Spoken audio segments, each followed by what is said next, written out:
வணக்கம். உங்களுடைய முழு திறமையையும் வெளிப்படுத்துறதுக்கு ஏதோ ஒன்னு தடையா இருக்குன்னு நீங்க எப்போவாது யோசிச்சிருக்கீங்களா? அது உங்க மனநிலையா கூட இருக்கலாம். ஆமாங்க, இன்னைக்கு கரோல் ட்வெக்கோட ரொம்பவே பிரபலமான ஒரு ஆராய்ச்சியை வச்சு நம்மளோட உண்மையான திறனை எப்படி வெளிக்கொண்டு வருதுன்னு பார்க்கலாம். சரி, வாங்க ஒரு முக்கியமான கேள்வியோட ஆரம்பிக்கலாம். ஒருத்தரோட வெற்றிய எது தீர்மானிக்குது? பிறவியிலே வர்ற திறமையா இல்ல அவங்க போடுற கடின உழைப்பா? நம்மள பலரும் யோசிக்காம திறமைதான்னு சொல்வோம் இல்லையா?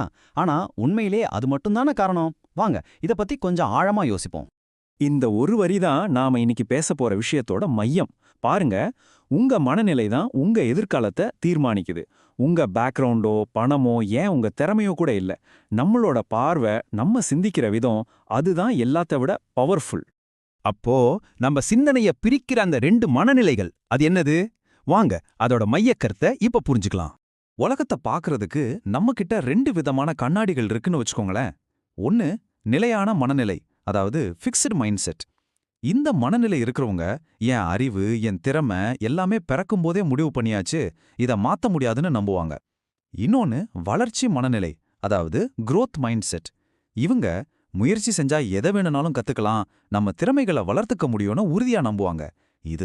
இதுதான் அந்த முக்கியமான அடிப்படை வித்தியாசம். இத ஒரு சின்ன உதாரணத்தோட பார்க்கலாம். இப்போ ஆலெக்ஸ்னு ஒரு ஸ்டூடெண்ட் இருக்கான். அவன் கணக்கு பரீட்சையில ஃபெயில் ஆகிடுறான். உடனே என்ன நினைப்பான்? எனக்கு கணக்கே வராது, நான் எப்போதுமே இப்படிதான் ஃபெயில் ஆவேன். இதுதான் நிலையான மனநிலை. ஒரு தோல்விய தனக்கான ஒரு அடையாளமாவே மாத்திக்கிறது. ஆனா இப்போ லில்லிய பாருங்க. அவளும் அதே பரீட்சையில ஃபெயில் தான் ஆகுறா. ஆனா அவ எப்படி யோசிக்கிறா? நான் இன்னும் சரியா பண்ணல, ஆனா பிராக்டிஸ் பண்ணா கண்டிப்பா என்னால நல்லா பண்ண முடியும்னு நினைக்கிறா. பாத்தீங்களா அந்த வித்தியாசத்தை? ஒரே ஒரு தோல்வி, ஆனா அத பாக்குற விதம் எப்படி அவளோட அடுத்த அடிய மாத்துதுன்னு. இதுதான் வளர்ச்சி மனநிலையோட பவர். அலெக்ஸ், லில்லி உதாரணங்கள் நமக்கு ஒரு ஐடியா கொடுத்திருக்கு. இப்போ நிஜ வாழ்க்கையில வர்ற கஷ்டங்களை இந்த ரெண்டு மனநிலைகளும் எப்படி எதிர்கொள்ளுதுன்னு இன்னும் கொஞ்சம் ஆழமா பார்க்கலாம் வாங்க. இங்க பாருங்க, இந்த அட்டவணை ரொம்ப அழகா இதை விளக்குது. சவால்கள்னு வரும்போது நிலையான மனநிலை இருக்கிறவங்க பயந்து ஓடிடுவாங்க, ஏன்னா தோத்துருவோன்னு பயம். ஆனா வளர்ச்சி மனநிலை இருக்கிறவங்களுக்கு சவால்கள்னா ஒரு வாய்ப்பு மாதிரி. சரி, முயற்சி நிலையான மனநிலைக்கு முயற்சி பண்றதுன்னா ஏதோ திறமை இல்லைன்னு ஒத்துக்கிற மாதிரி. ஆனா வளர்ச்சி மனநிலைக்கு முயற்சி தான் வெற்றிக்கு ஒரே வழி. தோல்விங்கிறது நிலையான மனநிலைக்கு ஒரு அவமானம், ஆனா வளர்ச்சி மனநிலைக்கு அது ஒரு பாடம். சிம்பிளா சொல்லணும்னா, ஒன்னு எல்லாத்தையும் தடையா பாக்குது, இன்னொன்னு எல்லாத்தையும் படியா பாக்குது. ஆமா, இந்த ஒரு வரி தான் வளர்ச்சி மனநிலையோட மொத்த சாராம்சமும்.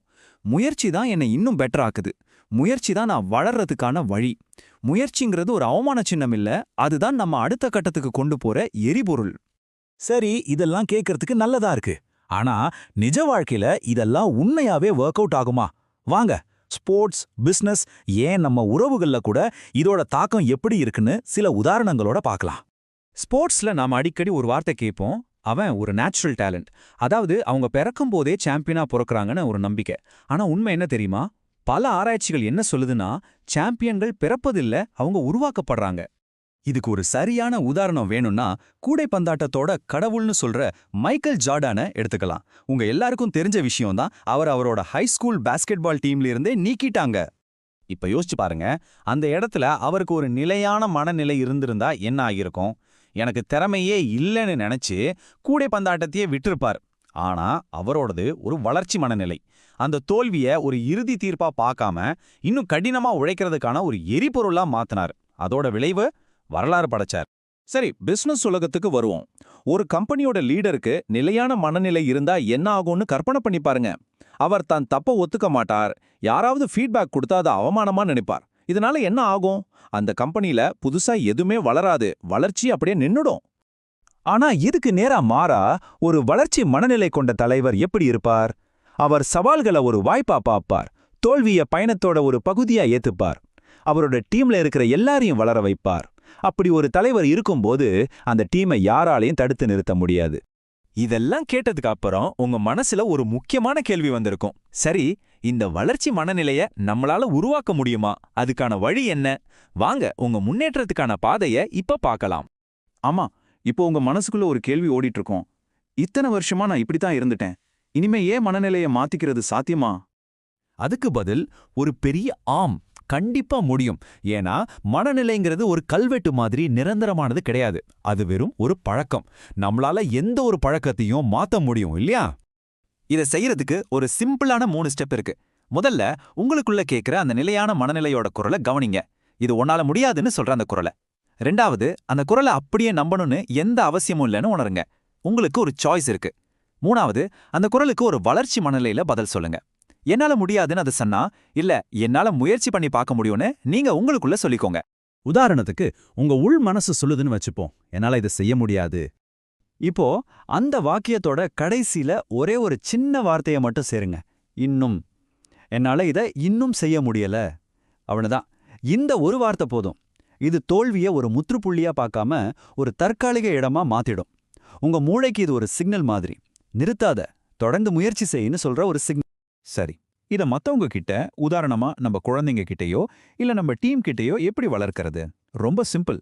அவங்களுடைய திறமைய பாராட்டாம அவங்க போட்ட முயற்சியை பாராட்டுங்க. நீ ரொம்ப ஸ்மார்ட்னு சொல்றதுக்கு பதிலா நீ இதுக்காக ரொம்ப ஹார்ட் ஒர்க் பண்ணியிருக்கன்னு சொல்லுங்க.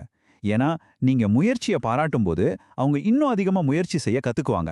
அதுதான் ஒரு பெரிய மாற்றத்தை உருவாக்கும். கடைசியா ஒண்ணே ஒண்ணுதான். உங்க திறமைங்கிறது ஒரு இடத்துல நிக்கிற புள்ளி கிடையாது. அது நீங்க ஒவ்வொரு நாளும் உங்க முயற்சியால உருவாக்குற ஒரு பாதை. இப்ப கேள்வி இதுதான். உங்க பாதையை நீங்க எங்க கொண்டு போக போறீங்க? முடிவு உங்க கையில தான் இருக்கு.